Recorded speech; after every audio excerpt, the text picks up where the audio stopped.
Olá, alunos, tudo bem? A gente vai retomar um raciocínio da aula passada, que é com relação às operações com vetores. Então, recapitulando brevemente, a última coisa que a gente estava analisando é como é que funcionam as operações com os vetores. Então, na aula passada, a gente estudou como é que funcionaria a soma de dois vetores, né? Então, basicamente, a gente viu que soma de dois vetores é muito simples de ser calculada. Você pega dois vetores onde você conhece as coordenadas, então suponha que essas são as coordenadas do meu primeiro vetor e essas aqui são as coordenadas do meu segundo vetor. E aí eu consigo realizar a operação de soma simplesmente somando coordenada a coordenada. Então eu somo as abscissas, somo as ordenadas. A gente viu que o mais importante dentro dessa operação, né, e é um motivo do nosso estudo mais aprofundado, é a questão de como é que funciona geometricamente essa operação. Então a gente viu o chamado regra do paralelogramo, que você conseguiria, a partir dos dois vetores U e V,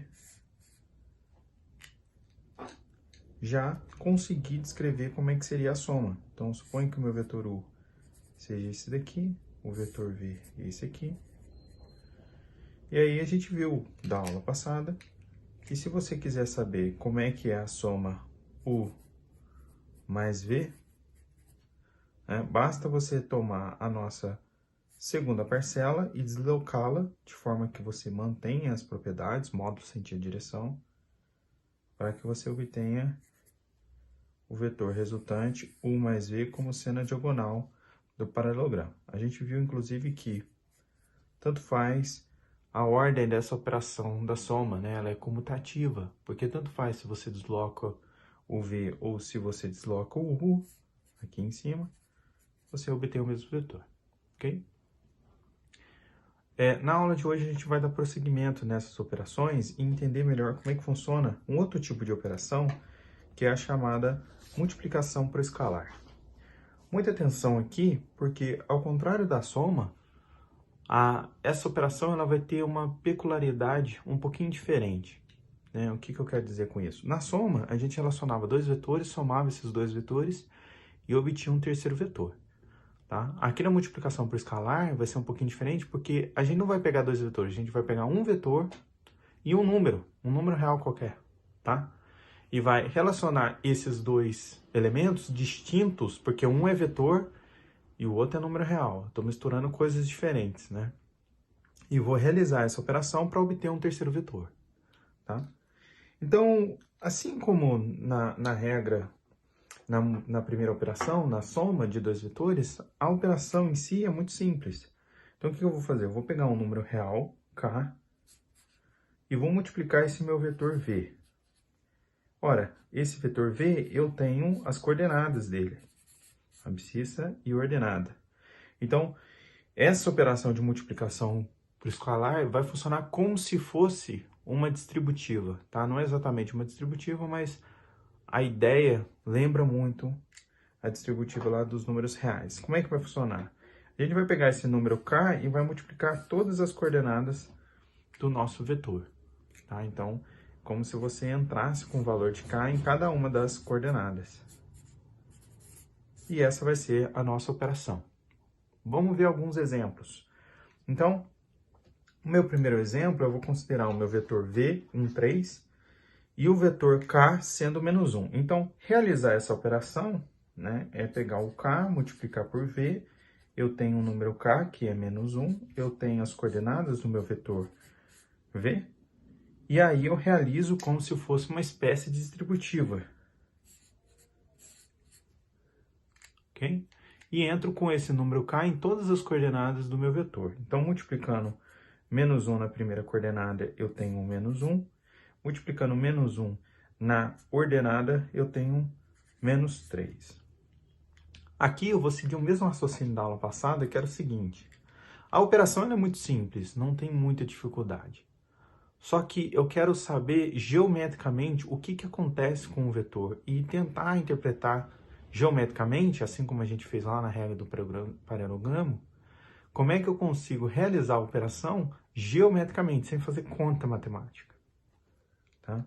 Então, eu vou desenhar aqui o meu vetor antes e depois da operação. Então, imagine aqui que eu tenho o meu plano cartesiano.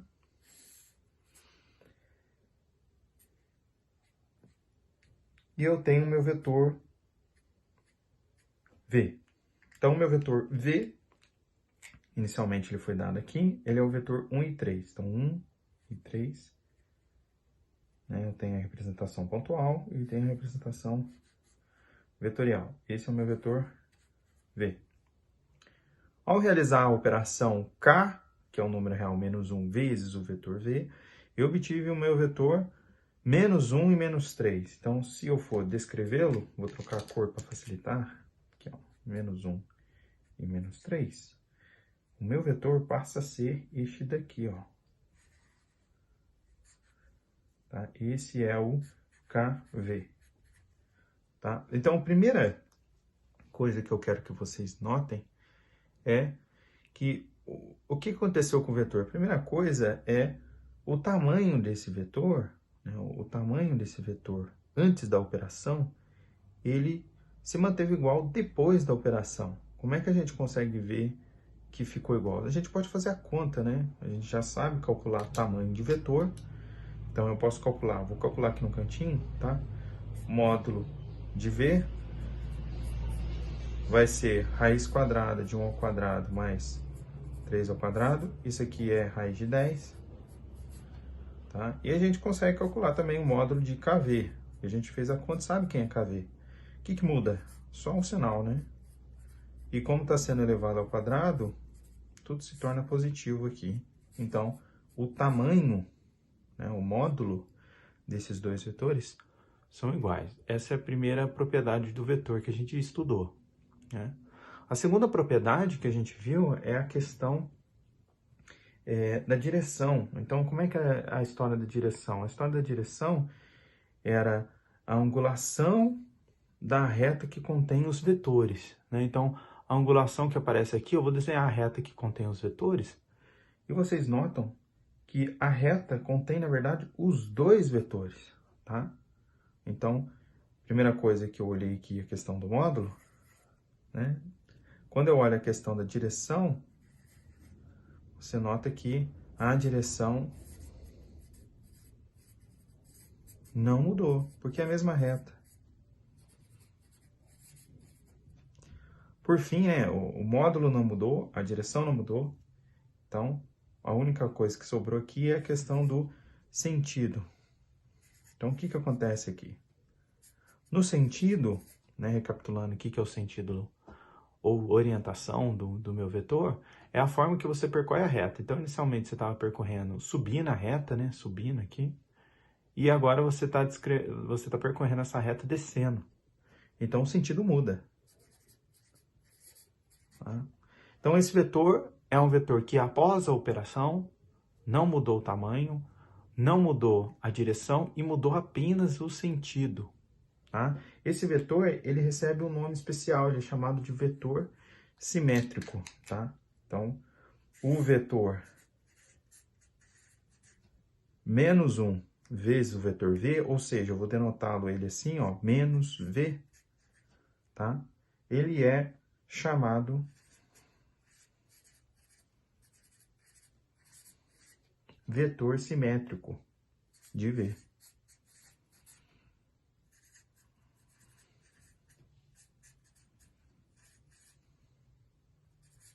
Então, você nota que aqui a questão da interpretação geométrica, ela difere um pouquinho da regra do paralelogramo, porque aqui você nem monta o paralelogramo, né? Aqui o que a gente está fazendo é analisar as propriedades. Só que aí começa a surgir algumas perguntas na nossa cabeça. Será que isso aqui sempre se mantém? Será que toda vez que eu fizer a conta de um múltiplo vezes um vetor, um número vezes um vetor, será que o módulo vai se manter, a direção vai se manter e o sentido vai mudar? Então, vamos fazer um segundo exemplo para ver como é que vai funcionar essa questão. Então, fazendo aqui um segundo exemplo, eu vou realizar o mesmo processo, que é o seguinte. Eu vou pegar o vetor u e vou fazer a multiplicação e depois eu vejo o que acontece geometricamente. Então, fazendo aqui k vezes u, o número k eu sei que é 2, o vetor é o vetor 1, 1. Realizo aqui uma espécie de uma distributiva. E aí, multiplicando, vai ficar 2 e 2, né? Multipliquei tanto a abscissa quanto a ordenada. Geometricamente falando, esse vetor resultante, ele vai ficar da seguinte forma. Então, eu tenho aqui o plano cartesiano e tenho inicialmente o meu vetor v sem ter feito a operação, tá? Então, tenho inicialmente o meu vetor v, que é o vetor 1, 1. Desculpa, meu vetor u, né? Aqui trocou a letra. Então, tem aqui o meu vetor u, tá? E ao realizar a operação, eu obtive o vetor 2, 2. Então, ele passou a ser esse aqui, ó.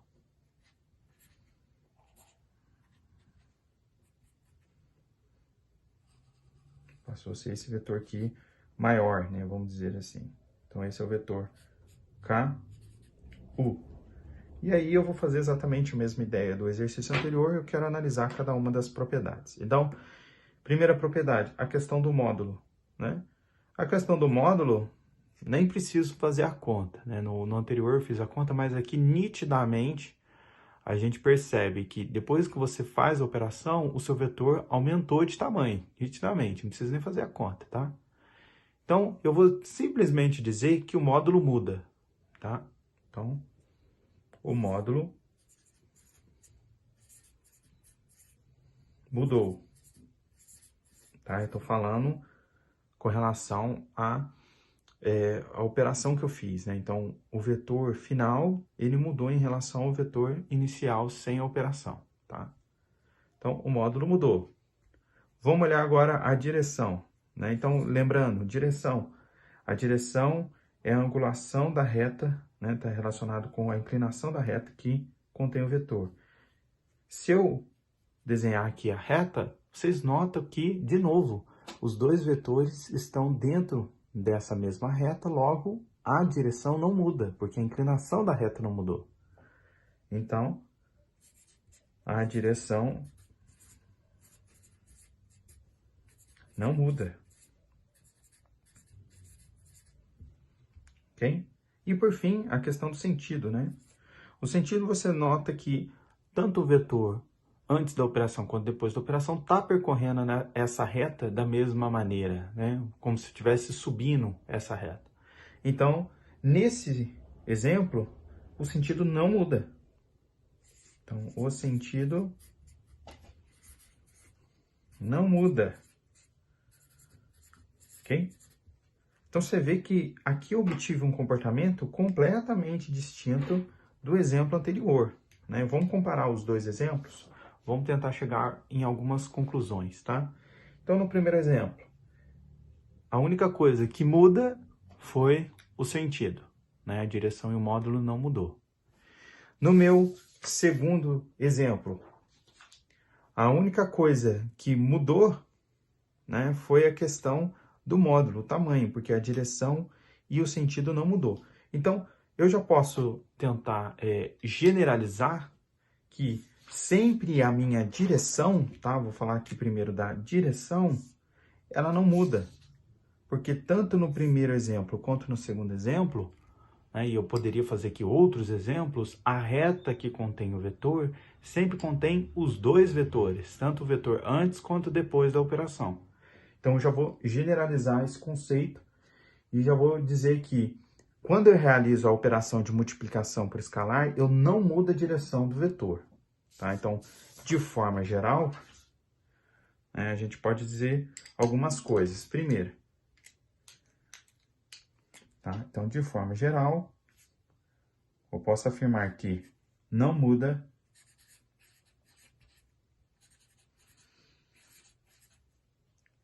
a direção do vetor, tá? Isso aqui é a primeira conclusão que eu chego: não vai mudar a direção do vetor. Segunda conclusão que eu posso chegar é a seguinte, né? Segunda conclusão que eu posso chegar é o seguinte: o sentido ele vai mudar dependendo do número. Por quê? Você nota aqui que quando eu tenho um número igual a 2, nessa distributiva, o que aconteceu foi que você aumentou o vetor, né? A gente vê nitidamente, só que você sempre manteve o sentido.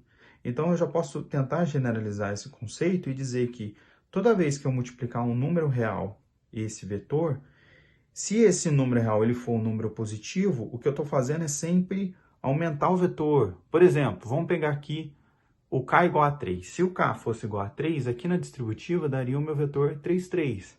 Então, é um vetor que ele aumentou um pouquinho mais, né? Ele está desse tamanho. Se eu fizesse agora k igual a 4, ele aumentou mais um pouquinho. K igual a 5, aumentou mais um pouquinho. Mas esse do aumentar sempre manteve um sentido, tá?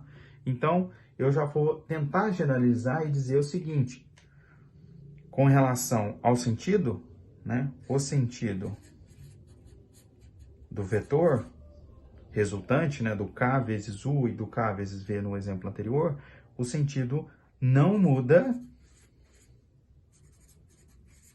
se o k for um número positivo, né? Por quê? Se o k ele for um número negativo, olha o exemplo anterior, né? Eu tinha um k igual a menos 1. Quando eu tenho um k igual a menos 1, esse sinal negativo, que você multiplica o vetor, ele entra em todas as coordenadas do seu vetor. Então, isso faz com que você inverta o sentido. Por exemplo, vamos pegar aqui, mesma coisa, né? K vezes 2. Desculpe. K igual a menos 2, sinal negativo. Então, se eu fizesse menos 2 vezes esse vetor, ficaria menos 2 menos 6, que seria um vetor apontando aqui dentro do meu terceiro quadrante. Então, você está invertendo o sentido do vetor V. Ok? Então, de uma forma geral, eu já também consigo generalizar isso, né? Então, o sentido muda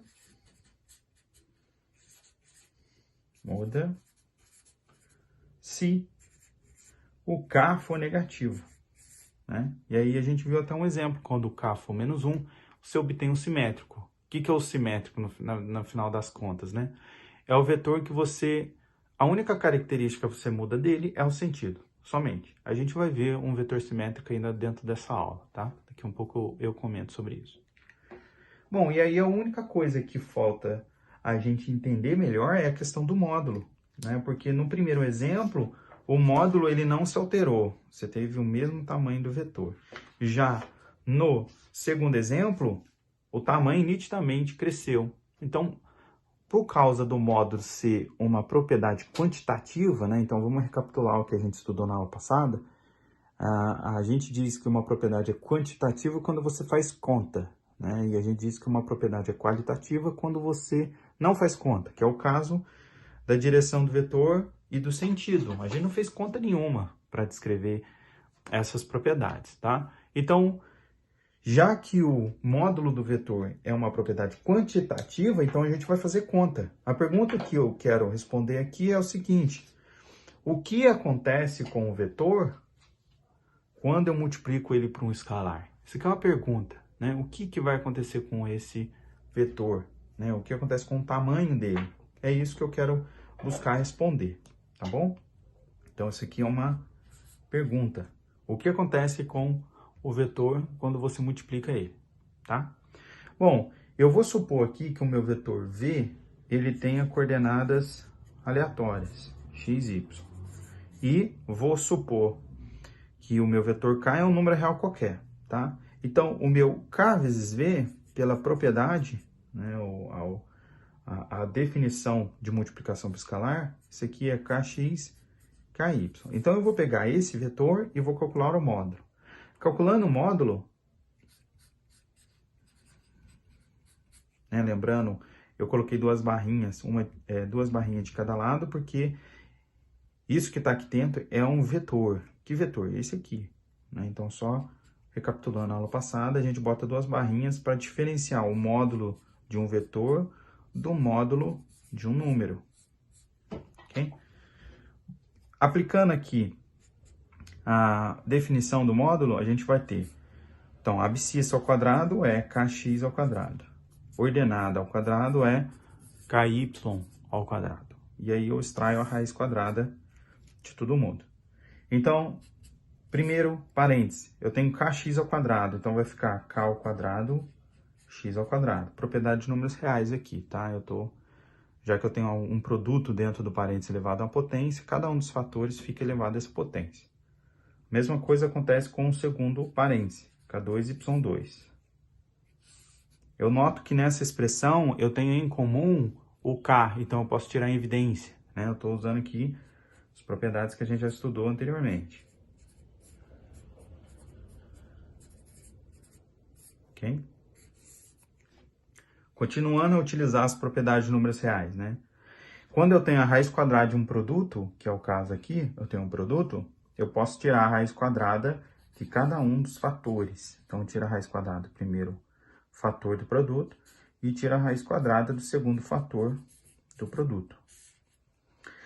Essa raiz quadrada que está aparecendo aqui, raiz quadrada de x ao quadrado mais y ao quadrado, isso é a mesma coisa, né? Essa parte aqui é a mesma coisa do módulo do vetor se eu não tivesse aplicado a operação. Ou seja, se eu tivesse pego esse vetor v e não fizesse a multiplicação k vezes v que eu fiz aqui, né? Se eu não fizer essa operação e apenas pegando esse vetor e calcular o módulo, eu ia encontrar essa expressão. Então, essa expressão é a mesma coisa que um módulo do vetor sem a operação, tá? Esse primeiro fator que está aparecendo aqui, o k quadrado, o k elevado ao quadrado raiz quadrada, a gente já estudou isso aqui lá na revisão de números reais. A gente sabe que toda vez que a gente extrair a raiz quadrada de um número ao quadrado, né, esse resultado não vai dar o k. Não é como se eu estivesse cancelando a raiz com 2. Não vai dar k. Vai dar, na verdade, o módulo de k. Então, frisando aqui bem, a gente já estudou isso, isso aqui vai ser o módulo de k. E nota que o módulo que eu marquei aqui é o módulo de um número real, então eu botei apenas uma barrinha, tá?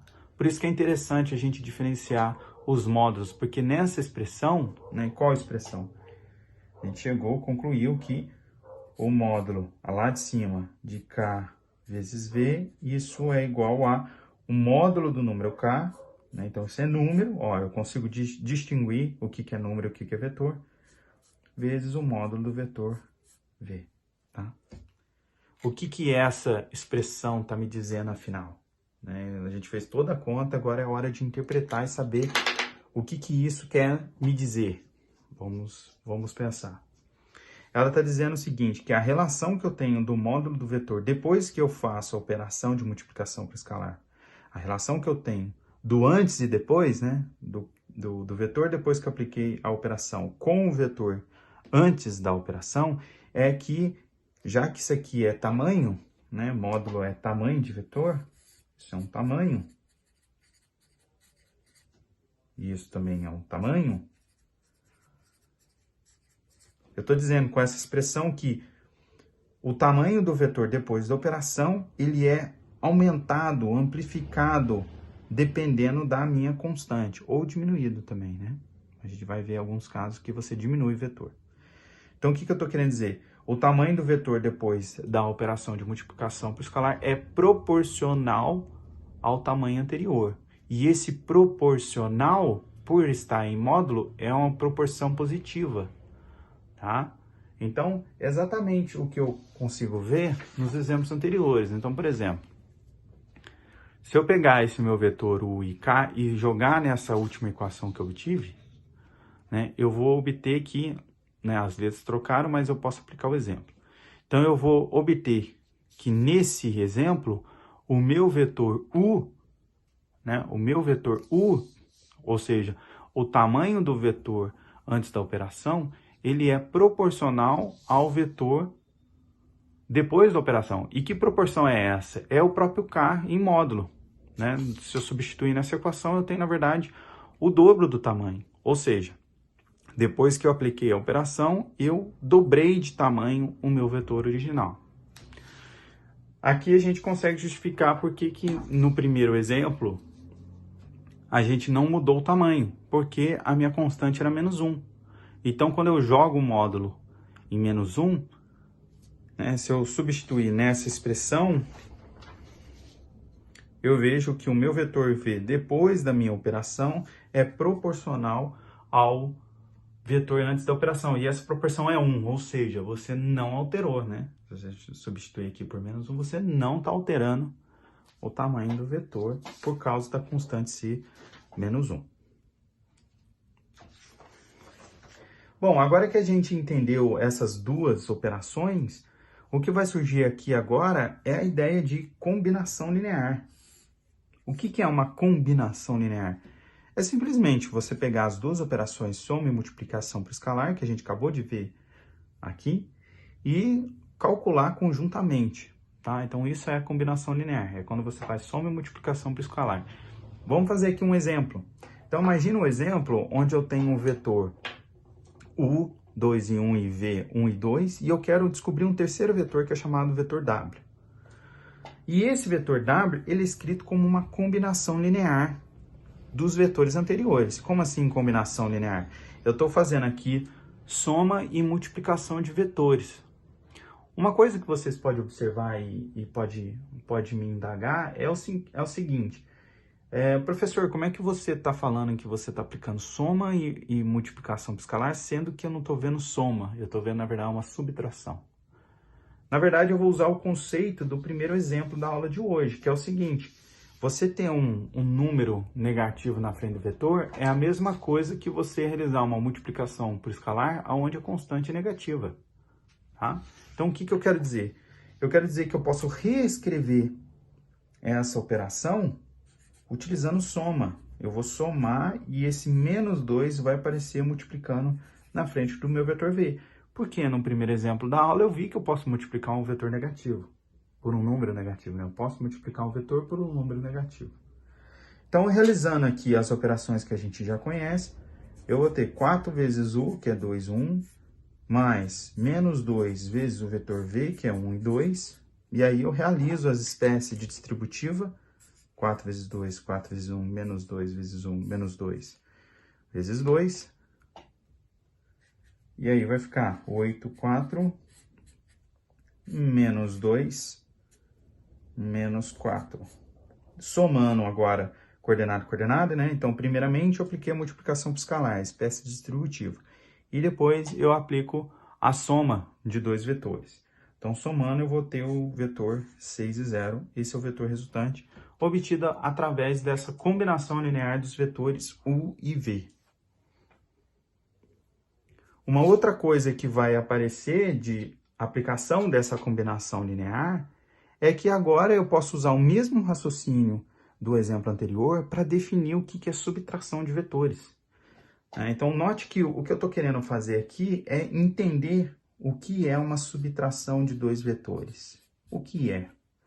Na verdade, eu posso usar o raciocínio do exemplo para dizer que a subtração de dois vetores, na verdade, é uma combinação linear, onde eu estou somando o vetor u com o simétrico do vetor v. Então, é como se eu estivesse multiplicando -1 vezes v. Dessa forma, você, na verdade, está pensando na subtração como soma de dois vetores. Ok? Mas o que isso me ajuda? O que me ajuda a olhar para uma subtração e entender como se ela fosse uma soma? Ora, o que vai ajudar é que a gente consegue usar todas as propriedades que a gente já viu na aula anterior, inclusive a propriedade de regra do paralelogramo, tá? Então, o que a gente vai fazer com essa subtração é, vamos interpretar usando a regra do paralelogramo.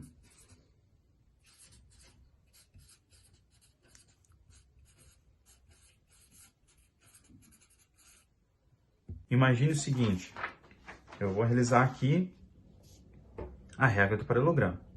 Então, inicialmente, pela regra do paralelogramo, lembra lá do passo 1?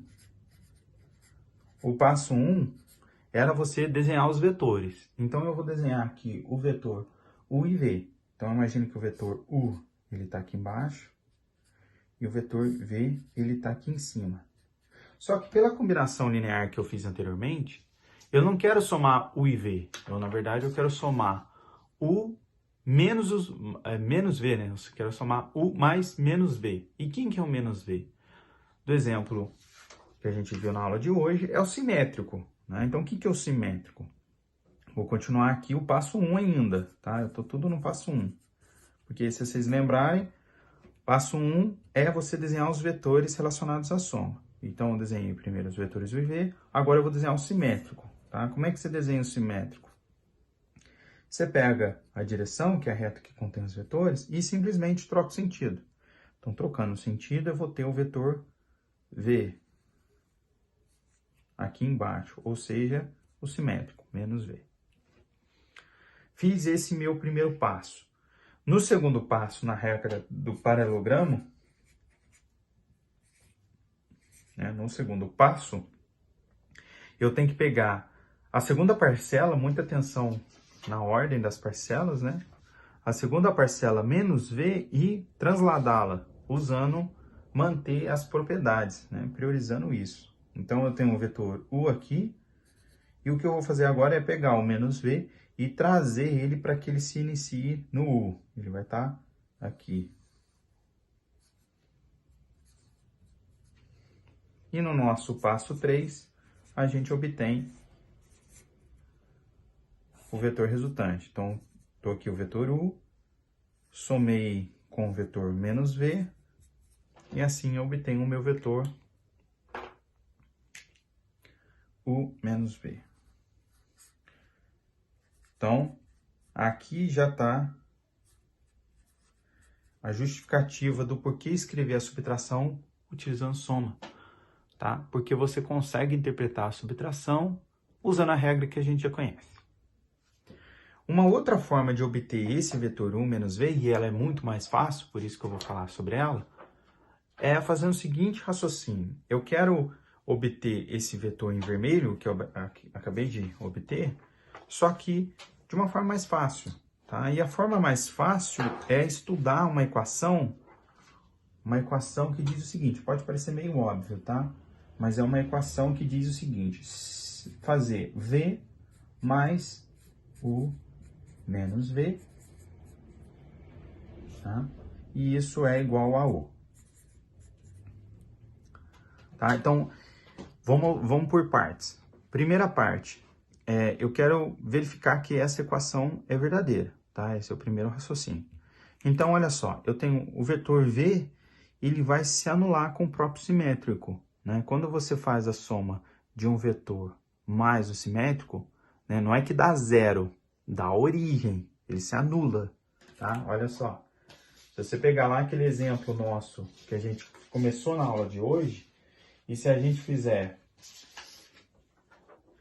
né, o vetor V, que é 1 e 3, mais o simétrico, que é menos 1 e menos 3, quando você soma coordenada a coordenada, dá 0, 0, né? Dá a origem do nosso sistema, 0, 0. Então, muita atenção. Quando eu somo o vetor com o seu simétrico, não dá 0, dá origem, né? Note uma pequena diferença aí no comportamento dos números. Tá? Número não é a mesma coisa que vetor. 0 não é a origem é 0, 0. É um par ordenado. Então, primeira coisa, né? Vamos se convencer que essa equação é válida. Então, quando eu pego o vetor V, somo com o seu simétrico, eu obtenho a origem, 0, 0. E se eu pegar a origem, 0, 0, e somar com o vetor U, como você está somando 0 na abscissa e 0 na ordenada, não interfere em nada, dá o próprio vetor U.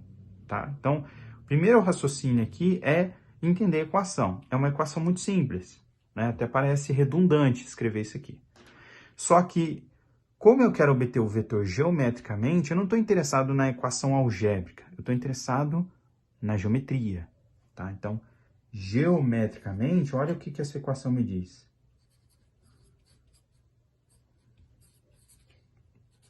Então, geometricamente, eu vou ter lá os meus vetores. Olha só, eu tenho o meu vetor V, vou manter os mesmos desenhos aqui, tá? Então, eu tenho lá o meu vetor V, que eu desenhei aqui em cima. Tenho lá o meu vetor V, lá em cima.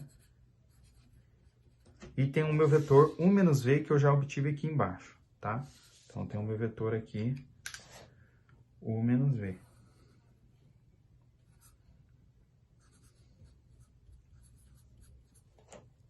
Então, se eu olhar para essa soma aqui em cima e realizo a regra do paralelogramo, olha só o que acontece, tá? Então, tem lá os 3 passos.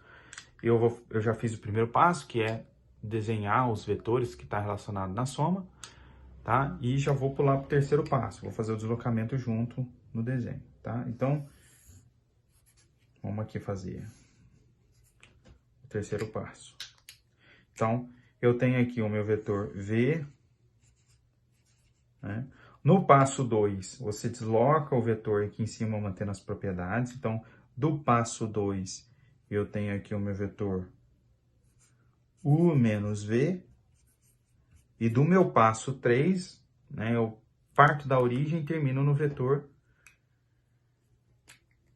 que eu desloquei. Então, tá aqui, ó. Esse é o vetor U. Tá? O que isso me deu de interessante? Olha só como a regra do paralelogramo ajuda no nosso cálculo. Esse desenho significa o seguinte, ora, quando você quiser obter U menos V, que é o vetor em vermelho, né, basta você desenhar os dois vetores, U e V, esse desenho aqui que eu fiz, U e V, certo? E ao invés de você fazer todos os passos da regra do paralelogramo, né, eu poderia apenas unir as extremidades finais dos dois vetores, né, unir as extremidades, e atenção, a orientação, a questão do sentido do vetor, ele sempre vai estar apontado para a primeira parcela da subtração, porque o U que aparece aqui é o U que está aparecendo aqui no desenho, tá? Então, olha só como é que fica mais simplificado. Ao invés de eu fazer todos os desenhos, para realizar a subtração de U e V, basta eu ligar as extremidades finais e eu vou sempre orientar o sinal desse, desculpe, sinal não, o sentido desse vetor como sendo o sentido apontando para a primeira parcela da subtração. Isso vai ser um padrão que vai se repetir e a gente vai poder fazer isso de uma forma mais simples, sem usar os passos da regra do paralelogramo, tá? Isso é na questão da subtração, tá? Então, vamos colocar aqui umas observações. Então, observação, por que essa equação ajudou? Conclusão é a seguinte. Conclusão. Vamos concluir. Para obter U menos V,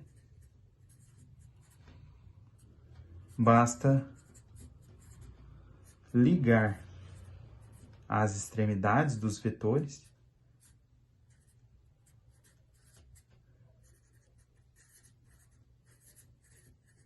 então, extremidades de U e V e apontar, né? Eu tô falando aqui no sentido de sentido. Então, apontar no sentido para a primeira parcela, tá?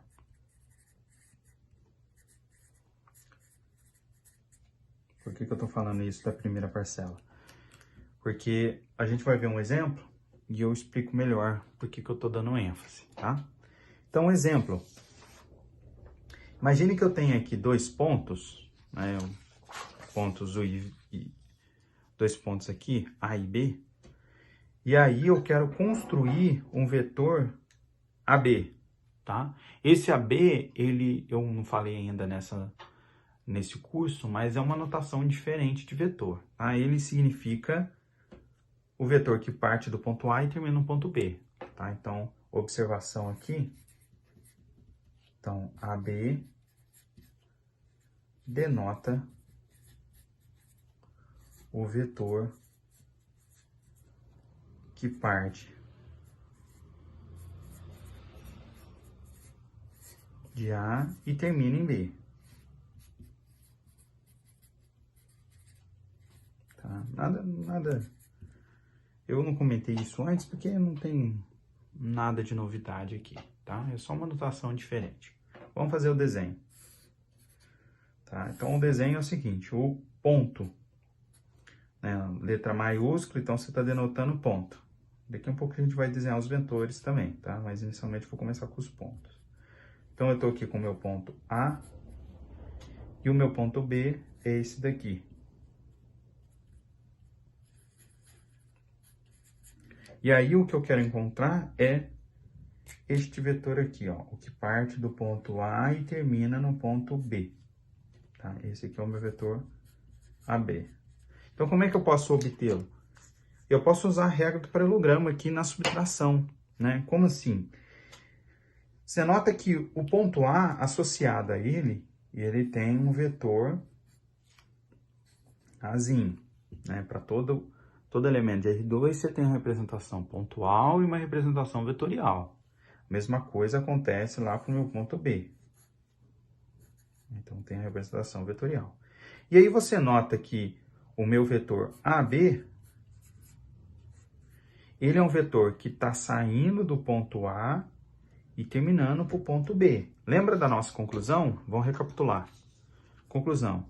Para obter o vetor 1 menos V, basta ligar as extremidades dos dois vetores, é o que eu estou fazendo aqui, ó, liguei as extremidades dos vetores A e B, né? E apontar para a primeira parcela da subtração. Então, se eu tenho que apontar para a primeira parcela da subtração, e eu estou apontando aqui para o meu ponto B, que tem representação vetorial Bzinho, então, a primeira parcela é para onde eu estou apontando. Então, é o Bzinho. E aí eu faço a subtração. Ok? Então, Bzinho menos A, né? Para esses dois vetores, a gente tem as coordenadas dadas, né? Porque é as mesmas coordenadas dos pontos. Então, vai ficar 2, 1, menos 1, 1. Faço a subtração e obtenho o vetor 1, 0. Ok?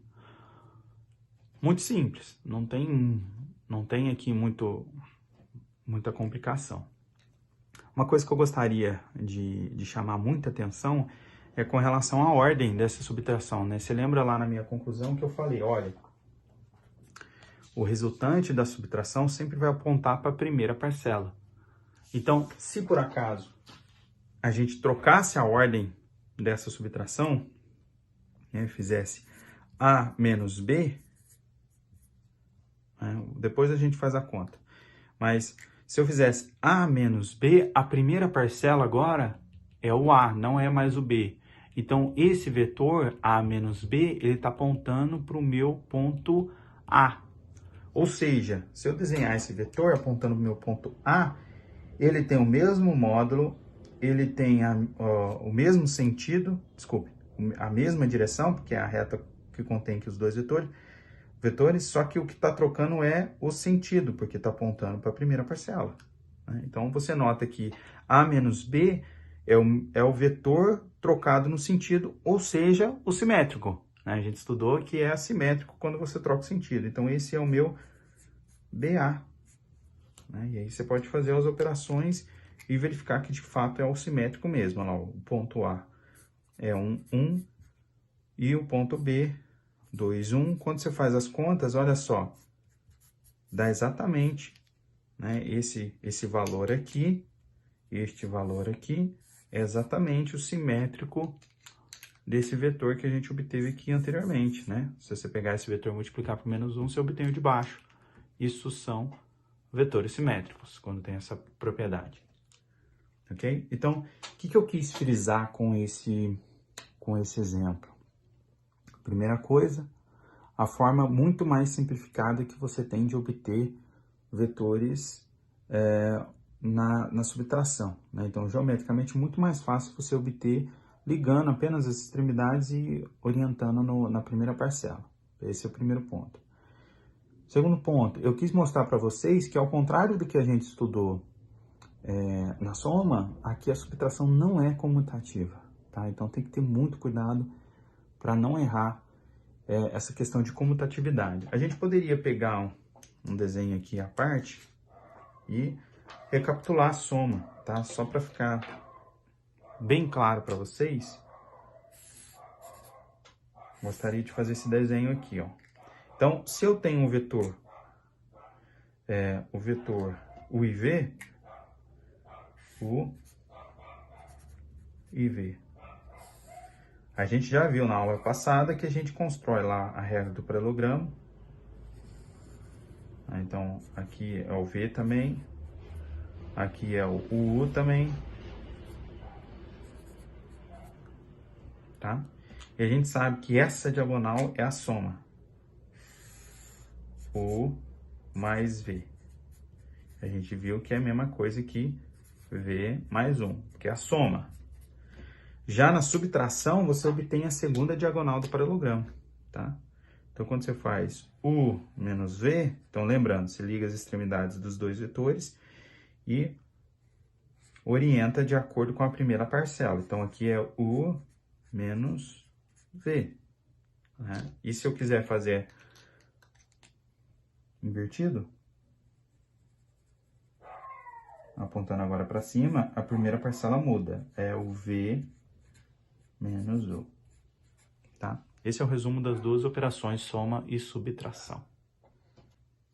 Uma última coisa que a questão da combinação linear também vai acarretar, além dessa questão da interpretação da subtração via soma, é a questão de vetores numa notação, vamos dizer assim. Então, o que a gente viu até agora, tá? A gente viu que os vetores V, né, eu vou imaginar aqui um vetor qualquer, A e B, essa era a notação, tá? Utilizando a ideia da combinação linear, eu posso mudar essa notação de vetor, tá? Então, como é que eu vou mudar? Eu vou fazer uma combinação linear, né? E a combinação linear, eu vou pensar na mais simples possível. Então, o que é uma combinação linear? É quando eu somo e multiplico por vetores. Então, vai aparecer aqui dois vetores e vai aparecer alguns números aqui na frente para multiplicar esses dois vetores, tá? Então, como é que vai ser a combinação linear? Eu vou pegar essa minha primeira abscissa e vou colocar ela em evidência no meu primeiro vetor 1 e 0. Tá? Então, se você multiplica, você vai ter o A na abscissa e 0 na ordenada. E eu vou pegar o meu valor B e vou colocar, né, na frente do vetor e 0 e 1, sendo esse segundo vetor. Então, se você realizar essa combinação linear, né, o primeiro vetor vai ser A na abscissa, 0 na ordenada. O segundo vetor vai ser 0 na abscissa, B na ordenada. Quando você soma os dois vetores, você obtém o vetor anterior, tá? Então, o que eu estou dizendo é que, ao realizar essa combinação linear, você consegue descrever esse vetor de uma forma diferente. Dessa forma aqui, ó. AI mais BJ, onde esse AI, né, onde esse I, ele é o vetor anterior, né, o 1 e 0, e o J chapéu, né, tem um circunflexo, daqui um pouco eu vou explicar esse circunflexo, é o vetor 0, 1, tá? Esses dois vetores, eles têm um nome diferente, ele é chamado de vetores canônicos, tá? Então, são chamados vetores canônicos. Tá? Por que ele recebe esse nome? Dentre um dos motivos, tá? Não é o único, mas é porque esses vetores eles têm propriedades interessantes. Uma das propriedades é com relação à definição que eu vou passar aqui. É o seguinte, se o vetor que eu estiver estudando, né, se esse vetor qualquer, V, ele tiver módulo igual a 1, ele recebe um nome especial, tá? Então, se isso acontece, então o V é chamado de vetor unitário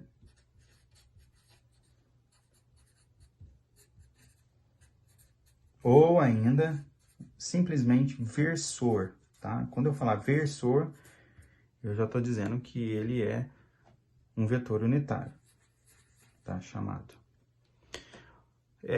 Qual que é essa ideia de vetor unitário? Bom, já é bem intuitivo, né? O vetor unitário é o fato do módulo desse vetor ser igual a 1, tá? E esse vetor IJ que aparece aí, ele é um exemplo desse versor ou vetor unitário. Uma coisa que aparece aqui é a notação. Como é que funciona a notação de um vetor unitário?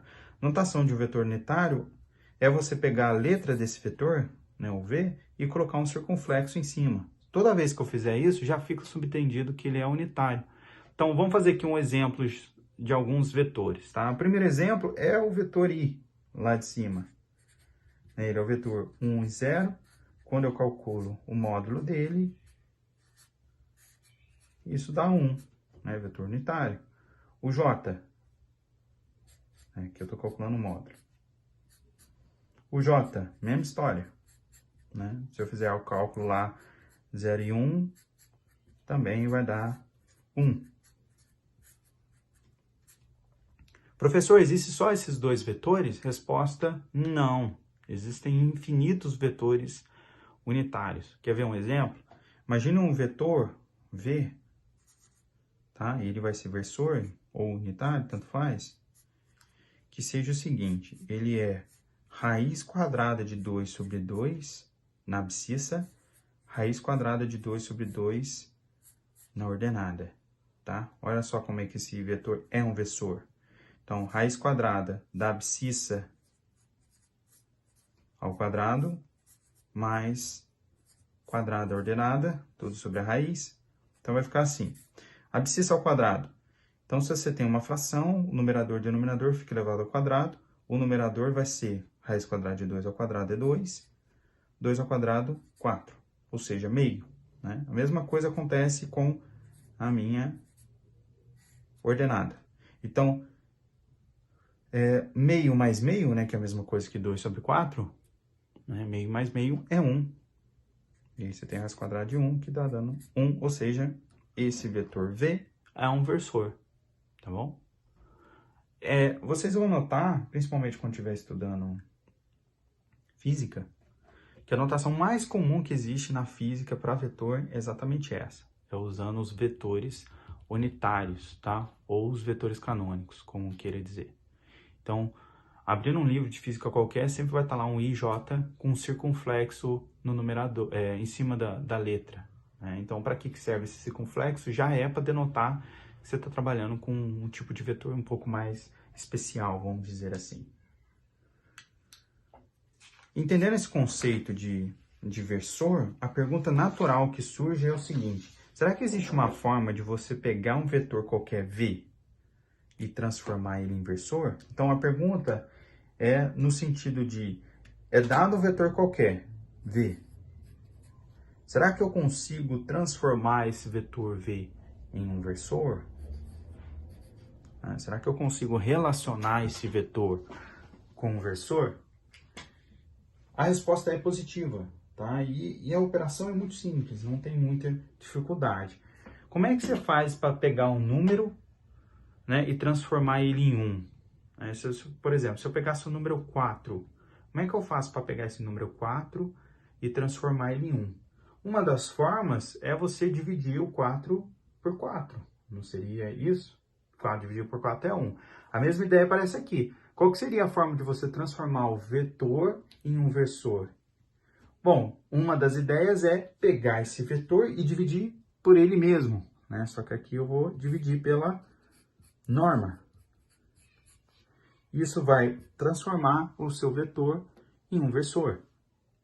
Só que eu não quero que vocês acreditem no que eu estou falando pura e simplesmente por fé, tá? Eu quero que vocês entendam o porquê isso resolve mesmo a questão de transformar o vetor em versor. Então, imagine que o seu vetor V, ele é um vetor qualquer, AB, tá? E aí, quando você calcula o módulo desse vetor, você tem a raiz quadrada de A ao quadrado mais B ao quadrado, tá? Aqui eu tenho um vetor dividido por um número real, né? Aqui embaixo não é vetor, é número. Bom, a gente não aprendeu divisão de números, né? Pegar um vetor e dividir por número, mas a gente aprendeu multiplicação por escalar. Então, eu vou tirar aqui 1 sobre A2, B2 raiz e multiplicar pelo vetor AB. Note que eu só fiz uma manipulação algébrica aqui. Eu reescrevi a minha divisão como uma multiplicação por escalar. Assim como eu tinha feito anteriormente, né? Que eu tinha reescrito uma subtração utilizando soma. Aqui é a mesma coisa. E aí, fazendo essa operação, eu tenho um vetor dessa forma aqui. Tá? Então, essa é a forma de você pegar um vetor qualquer e transformar ele num versor, né? Deixar a norma dele igual a 1. Será que isso funciona? Será que isso dá certo? Tá? Bom, aqui a primeira coisa que eu devo fazer uma observação é considerando o seguinte, né? Primeira coisa. Quero considerar o vetor V diferente do vetor 0, 0, tá? Porque se eu pegar abscissa ordenada igual a 0 nessa expressão, eu vou fazer uma divisão por 0. Matematicamente falando, isso não existe, tá? Outra forma de denotar esse vetor 0, 0, é utilizar essa notação aqui, ó.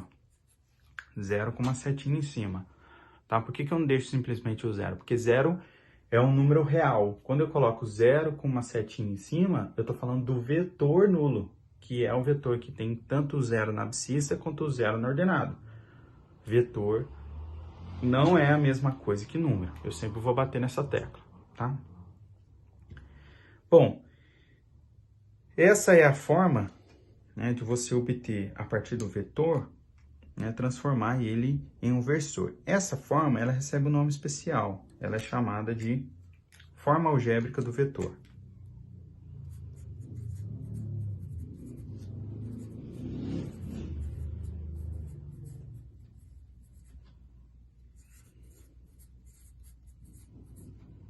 Do vetor unitário ou versor também, tá? Tanto faz.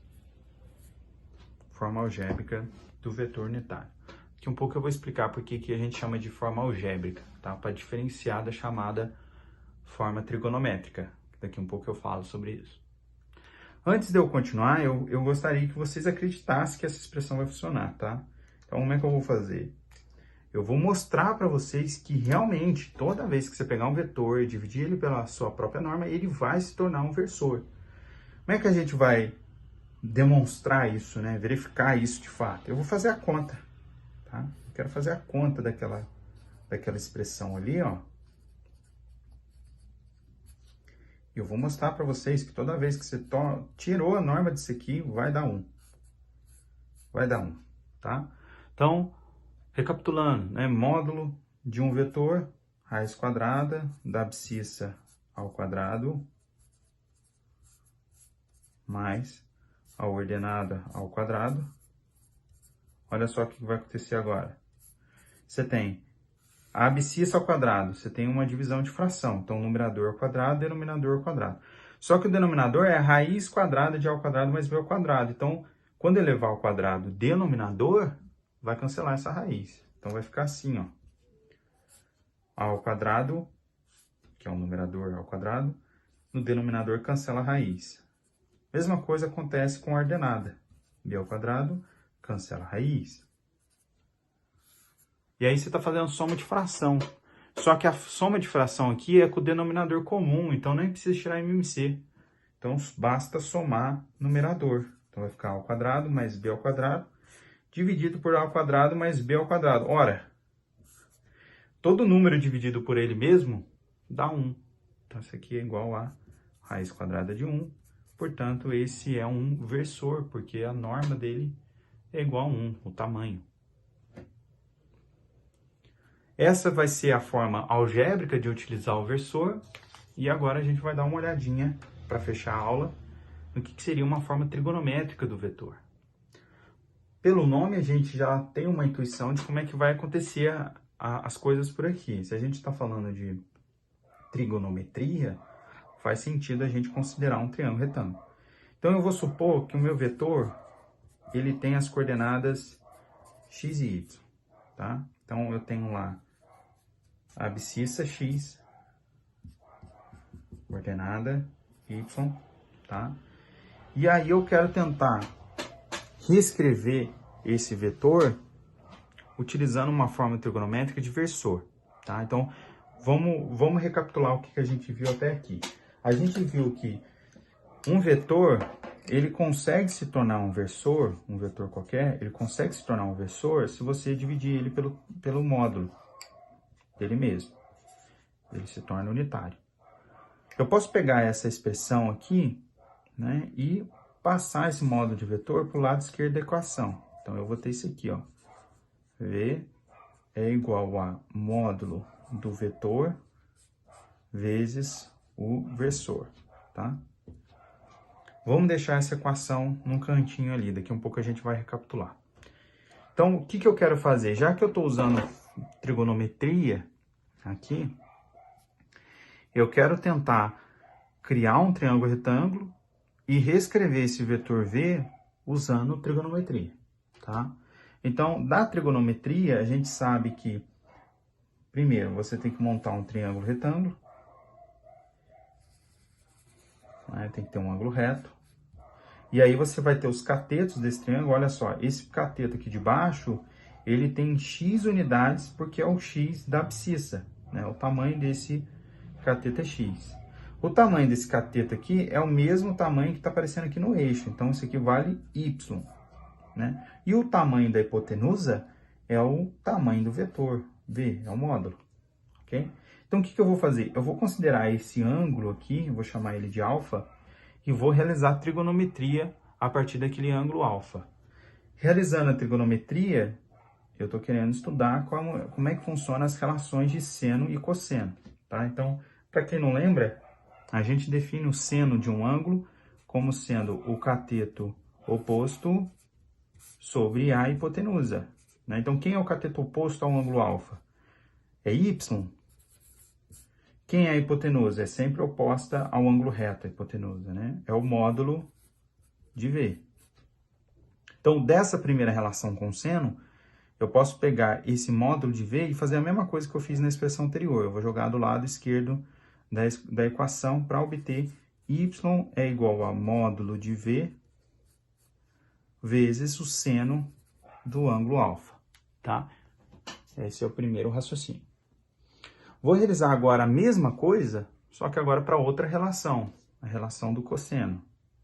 Então, cosseno de alfa é o cateto adjacente ao ângulo sobre a hipotenusa. O que significa cateto adjacente? É o cateto ao lado do ângulo alfa, né? O cateto que está ao lado do ângulo alfa é x. Hipotenusa, módulo de V. Faço o mesmo raciocínio. Pego o módulo de V, jogo para o lado esquerdo da equação. E aí eu tenho a relação x igual a módulo de V cosseno alfa, tá? Cheguei até aqui. Tá? Então, o que eu fiz? Só fiz as relações seno e cosseno, tá? É isso. O raciocínio que eu vou fazer agora é pensar o seguinte. O V, ele é qualquer. Ele pode ser escrito com as coordenadas x, y, tá? Só que essas coordenadas x, y, eu consegui obter relações trigonométricas dela. Então, sei que o x é a mesma coisa que o módulo de V cosseno e sei que o y é a mesma coisa que o módulo de V seno. Vou reescrever aqui dentro da expressão. Então, vai ficar módulo de V cosseno alfa, módulo de V seno alfa, tá? O que eu vou fazer agora? Você nota que tanto na abscissa quanto na ordenada tem um fator comum, que é o módulo de V. Tem um fator comum. Então, o que eu vou fazer? Eu vou tirar em evidência esse módulo de V para aparecer na frente, multiplicando a expressão. Então, vai ficar módulo de V na frente, cosseno alfa, seno alfa. Ok? Então, o que eu vou fazer agora? Vou reescrever essa equação na próxima folha e aí a gente consegue concluir, tá? Então, o que eu tenho até agora? Eu tenho que V é igual a módulo de V cosseno alfa, seno alfa, tá? Quando eu olhar para essa equação e comparar com essa equação que eu coloquei aqui no começo, você nota o seguinte, o lado esquerdo é a mesma coisa, vetor V. Do lado direito, você tem um módulo de V em ambas as equações. E a única coisa que sobra é que o cosseno alfa seno alfa tem que ser igual ao meu versor, tá? Então, esse cosseno alfa seno alfa que aparece aqui, ele é o versor, tá? E essa forma que eu escrevi é a chamada forma trigonométrica do versor. Então, você tem a forma trigonométrica e você tem a forma algébrica desse versor. Professor, para que eu estudo a forma trigonométrica desse versor? Para que complicar uma coisa que aparentemente é simples, né? Não tem muita dificuldade aqui você fazer essa operação, mas para que colocar trigonometria, tá? A gente coloca trigonometria nessa história porque a trigonometria é uma relação matemática que consegue utilizar ângulos. Então, pela primeira vez, eu estou relacionando esse ângulo alfa. Então, eu estou caminhando para estudar a questão de ângulo entre dois vetores. Tá? Então, eu estou definindo o que é uma forma trigonométrica do versor com o intuito de estudar ângulo futuramente. Okay? E isso a gente vai ver na próxima aula. Uma última observação é com relação à variação desse ângulo alfa.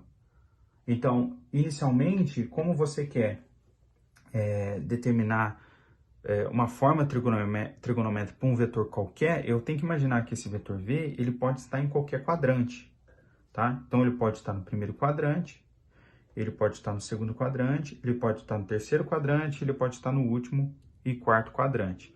Então, esse ângulo alfa, para que eu consiga mapear todos os quadrantes, vai ser necessário que ele varie entre 0 a 360 graus, ou entre 0 a 2π, né, a unidade radiana de ângulo. Então, para fechar, esse ângulo alfa, ele está preso nesse intervalo.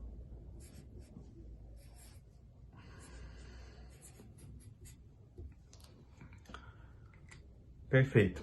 Bom, na próxima aula vai ficar mais claro por que a gente está fazendo essa conta com trigonometria. Ok, pessoal? Eu espero que vocês tenham entendido bem essa aula. Caso não tenha alguma dúvida ou caso não tenha entendido alguma parte da explicação, eu estou à disposição para tirar as dúvidas, tá? Mandem mensagem ou a gente abre uma discussão dentro da nossa aula online. Gente, por hoje é só e até mais.